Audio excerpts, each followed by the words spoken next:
How does a naval drone swarm in the Middle East accidentally fund a multi-billion-dollar artificial intelligence data center in Texas? It sounds completely crazy when you say it out loud like that. Right. But welcome to the week that was. We are taking all that, that seemingly disconnected noise you've been seeing on the financial terminals, and, well, we're tracing the hidden mechanics that tie it all together. Because if you've been tracking the markets lately, the price action over the last recording period it looks totally detached from reality. Oh, completely detached, which is why our mission today is to map the underlying logic for you. We're looking at a severe macroeconomic shockwave that just collided with institutional asset managers, massive infrastructure pivots, and this is my favorite part, peak corporate financial engineering. Yeah, the overarching theme here is really this collision between legacy financial physics and emerging digital infrastructure. We're moving step by step from global shipping lanes all the way down to the actual code that's dictating international financial warfare today. Exactly. So let's just jump right in. We have to start with the macroeconomic baseline because, without understanding the gravity of global energy and labor, the violent price action we just saw in the crypto markets simply does not compute. No, it doesn't. You have to look at the supply side shock. The global economy is currently absorbing a severe hit originating right in the Strait of Hormuz. Right, we saw those naval strikes and those drone swarms that severely disrupted commercial shipping.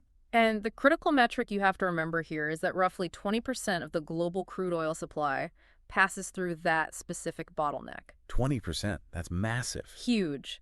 And when 20% of global supply faces a literal kinetic military threat, the risk premium gets priced in instantly. The immediate result was Brent crude futures just spiking well above $100 per barrel. Which is painful. Yeah. High oil prices act as a regressive tax on the entire global economy. And more importantly for asset markets, they're the ultimate driver of sticky, persistent inflation. Exactly. But the central banking dilemma is two-sided here, because the domestic labor market just complicated the equation significantly. The latest jobs report revealed 115,000 jobs added. Which absolutely crushed the consensus estimate, right? I think they were expecting like 62,000. Yeah, 62,000. So it nearly doubled the expectation, keeping the unemployment rate parked at a very low 4.3%. So, put yourself in the shoes of a central bank governor for a second. You have this energy-driven inflation risk skyrocketing on one side of the globe and a domestic labor market running incredibly hot on the other. Which gives them undeniable justification to maintain elevated interest rates. They have no reason to cut. Right.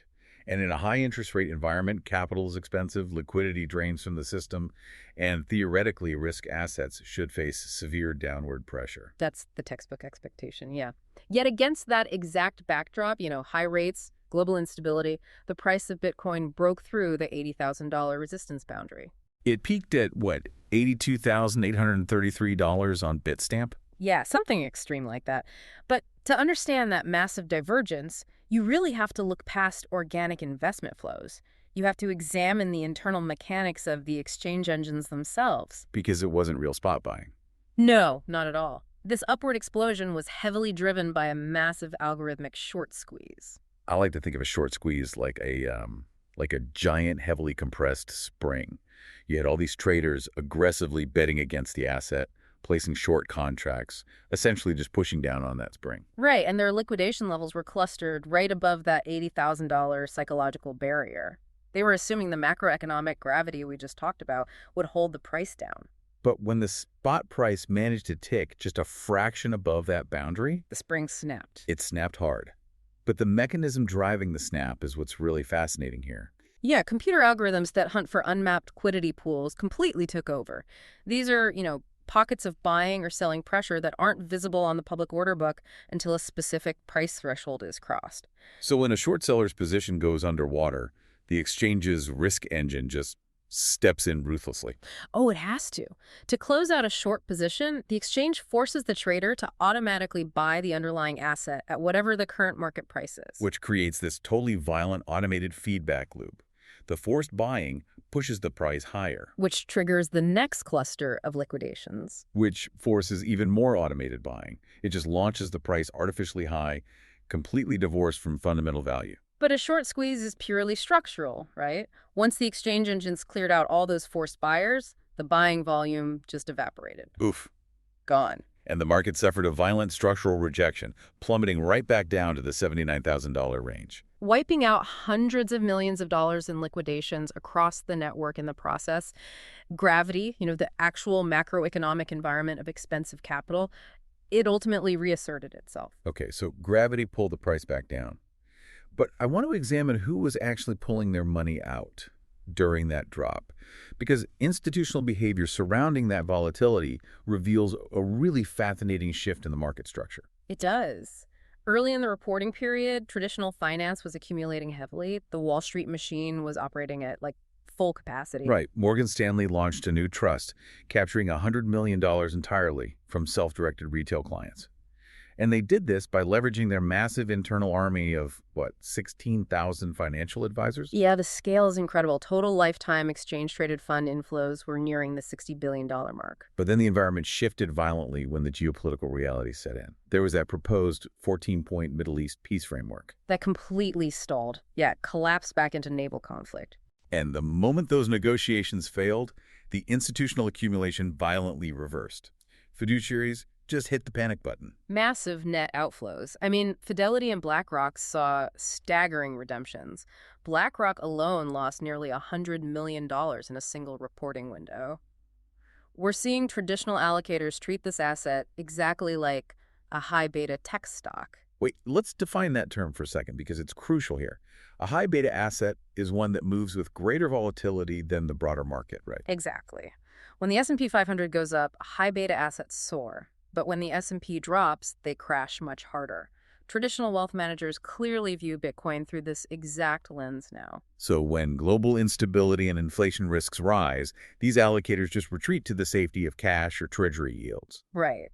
And by dumping their shares, the literal moment macro conditions deteriorated, they completely stripped away the structural price support the market had come to rely on over the past several months. Which leads me to this probing question for you, and really something for you listening to think about too.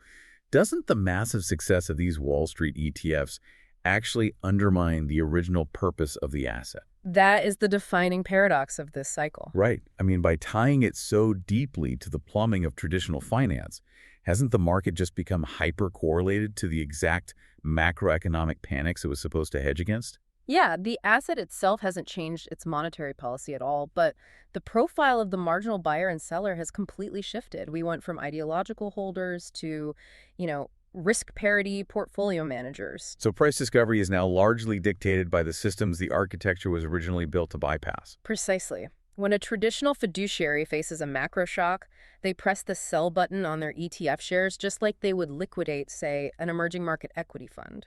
Wow. Okay, so Wall Street is frantically trading paper ETFs based on geopolitical news. But if you look at the physical infrastructure, the companies physically running the blockchain are making an equally dramatic pivot. And that's driven by severely squeezed profit margins. Right. We saw the network experience a rare first quarter hash rate drop alongside algorithmic difficulty adjustments downward. The difficulty adjustment is honestly one of the most elegant mechanisms in the protocol's code. How so? Just break that down quickly. Well, the network requires a block to be mined roughly every 10 minutes. If a large number of mining machines are suddenly unplugged from the network, meaning the total hash rate drops, the software automatically lowers the mathematical difficulty of the puzzle. It's basically a self-healing ecosystem. Got it. But the scale of the hardware being unplugged is what really caught everyone's attention this week. Publicly traded mining companies dumped an astounding 32,000 units of the asset to raise cash. Which initially looks like pure capitulation. Yeah, it looks like a panic sale. But if you dig into the corporate filings, it's not. It's a highly calculated, capital-intensive reallocation. Exactly, because these industrial-scale operators control multi-gigawatt energy portfolios. Historically, they use that massive power draw purely for cryptographic hashing. But now, they're systematically repurposing that exact same power infrastructure for artificial intelligence and high-performance computing, HPC. The financials driving this pivot are just undeniable. I mean, the bottleneck for the global AI build-out isn't silicon right now. It's permitted, energized data centers. And mining companies are sitting on exactly what the artificial intelligence industry desperately needs. Right. Look at TeraWulf's recent metrics. They reported higher revenue from their HPC leases, $21 million Mm. than they did from actual crypto mining, which brought in just under $13 million. It's a total flip. And then you look at a company like Iron signing a staggering 5-year, $3.4 billion cloud services contract with NVIDIA to host AI systems. That is just wild. $3.4 billion. This is why I think we need a total paradigm shift in how we categorize these public companies. Calling them Bitcoin miners completely misses their actual business model. What would you call them? I honestly think they're just energy arbitrageurs. Their core competency is acquiring cheap, massive scale power and converting it into whatever form of computation yields the highest margin at that specific moment. That's a great way to put it. Right. Right now, running a large language AI model pays vastly better margins than calculating cryptographic hashes. So they pivot. They're just following the thermodynamics of money. Framing them as energy arbitrageurs completely alters their valuation models, but the implications for the underlying protocol are profound. Because if the largest industrial operators redirect their capital toward AI infrastructure, Then network security becomes increasingly dependent on operators running older, fully depreciated hardware or, entities located in jurisdictions with heavily subsidized stranded energy grids. It fundamentally shifts the industrial base supporting the entire protocol. okay, so the infrastructure providers are liquidating reserves to buy AI chips. But they aren't the only major holders selling right now. What about the massive corporate treasuries holding the asset? Oh, they are also selling, but for an entirely different, highly engineered financial reason. Yeah, let's talk about Strategy Incorporated. They're holding a massive corporate treasury of 818,334 units. Which represents nearly 4% of the total global supply. It's an unprecedented concentration. And due to the violent price volatility we discussed earlier, they were forced to report a staggering $12.54 billion paper loss. Right, but it's crucial to understand that this is entirely driven by generally accepted accounting principles, specifically the mark-to-market impairment rules. Meaning they didn't actually lose the money by selling. Exactly. The accounting standard requires a corporation to write down the value of the asset on their balance sheet if the spot price drops below their purchase price at any point during the quarter, even if they haven't actually sold a single unit to realize that loss. But taking a $12.5 billion hit to a balance sheet, even a paper one, severely impacts a company's ability to borrow or issue equity, right? Oh, absolutely. It cripples traditional financial metrics. So to combat this, they're executing what has to be one of the most aggressive tax loss harvesting operations in modern corporate history. They announced a plan to systematically sell portions of their holdings, specifically to convert those billions in paper losses into a $2.2 billion tangible tax asset. But the critical maneuver here, the real magic trick, is that they plan to immediately repurchase the exact same amount of the asset to maintain their overall macro position. Wait, if a corporate treasury attempted this exact maneuver with a traditional equity portfolio, the Internal Revenue Service would immediately disallow it, wouldn't they? Instantly. Traditional stocks are governed by the wash sale rule. That prevents an entity from selling a security at a loss and repurchasing a substantially identical security within 30 days just to claim the tax deduction. However, the IRS currently classifies this specific digital asset as property. Yep. And that legal classification changes everything. It's like commercial real estate. Think about it this way. If you sell a warehouse at a loss to harvest the tax deduction, and then you immediately buy a virtually identical warehouse across the street the very next day, the wash sale rules don't apply because you're transacting in property. That's a perfect analogy. Because of this classification loophole, they can cycle billions of dollars through the open market, capture a massive tax asset, and fully restore their treasury position without waiting 30 days. It's peak corporate tax engineering using a decentralized asset. It's brilliant, but also kind of ironic. And it gets better. They're utilizing the resulting tax asset to deeply optimize their capital structure. They're actually deploying this financial engineering to fund an 11.5% dividend on their preferred stock. So they're converting digital asset volatility into traditional double-digit equity yields. Exactly. The financialization is total. It's no longer just a peer-to-peer network. It has become a complex collateral layer integrated deeply into multinational corporate finance. Which really forces us to zoom out from corporate balance sheets to the global stage, because we just saw how the classification of property impacts accounting. But the architecture of these digital assets dictates their use in international warfare and sanctions. Yeah, the distinction between a centralized smart contract and a decentralized consensus mechanism really dictates the rules of engagement here. We saw a glaring demonstration of this recently with the U.S. Treasury's announcement of Operation Economic Fury, which explicitly targeted the Islamic Revolutionary Guard Corps. And as part of that operation, the Treasury seized roughly $500 million in regime-linked digital assets. Right. Specifically, Tether froze $344 million worth of their USDT stablecoin on the Tron blockchain under explicit directives from OFAC, the Office of Foreign Assets Control. If we break down the mechanical reality of that freeze, it highlights the ultimate vulnerability of centralized digital assets. It's because Tether is a highly centralized entity. Exactly, it's a corporate entity. Because a central company issues and maintains administrative control over the USDT smart contract, a government entity can legally compel them to execute a freeze function. So the code literally contains a mechanism that allows the issuer to blacklist specific wallet addresses. Yes. Once an address is blacklisted on that smart contract, the tokens inside it are mathematically immobilized. They can't move. So just to make sure we're totally clear on the mechanics here, when OFAC orders Tether to freeze funds, they are essentially picking up the phone, calling a corporate compliance officer, and ordering them to alter a centralized ledger. That's exactly what happens. They push an administrative button and hundreds of millions of dollars instantly stop working. But the constraint of this strategy is glaring, right? Because if those exact same funds were held in self-custody Bitcoin, no military or Treasury Department on Earth could physically press a freeze button. Not easily, no. Because Bitcoin operates without a central point of failure. There's no chief executive officer to subpoena, there's no compliance department to threaten, and critically, there is no administrative backdoor written into the base layer code that a government can leverage. So the U.S. Treasury can certainly add a Bitcoin address to a sanctions list, making it a criminal offense for regulated financial institutions to interact with it. Right, they can sanction the endpoints. But they cannot mathematically prevent the owner of the private cryptographic keys from broadcasting a transaction to the decentralized network. So OFAC makes a phone call to a corporate compliance officer to freeze $344 million in Tether. But to physically freeze that same value held in self-custody Bitcoin, the Treasury Department would essentially have to find a way to, shut down the global internet. Pretty much. The underlying architecture dictates entirely different paradigms for financial warfare.